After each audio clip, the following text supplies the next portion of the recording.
Sementara itu, pemirsa, mengenang jasa para pahlawan dalam merebut kemerdekaan, SMA Negeri 1 menggelar drama perjuangan guna membangkitkan semangat juang, terutama generasi penerus bangsa.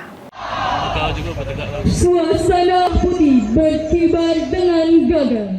Mengenang jasa para pahlawan dalam memperebutkan kemerdekaan, SMA Negeri 1 menggelar drama perjuangan.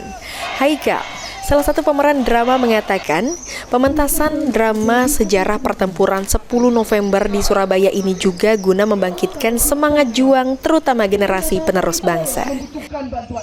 Kami mampu menjaga kemerdekaan kami sendiri. Kita petik dalam kegiatan ini yaitu ketika kita bersungguh-sungguh dalam meraih kesuksesan, kita harus tidak lupa dengan perjuangan para pahlawan kita supaya kita lebih semangat lagi. Anak-anak kita memang harus tahu bagaimana perjuangan para pahlawan dalam memperjuangkan negeri kita tercinta ini, dan mereka harus memahami bahwa tugas mereka adalah mengisi kemerdekaan ini dengan hal-hal yang bermanfaat. Sebelum penampilan, para pelajar yang memerankan drama sendiri telah melakukan latihan yang dididik oleh pihak TNI dan sekolah.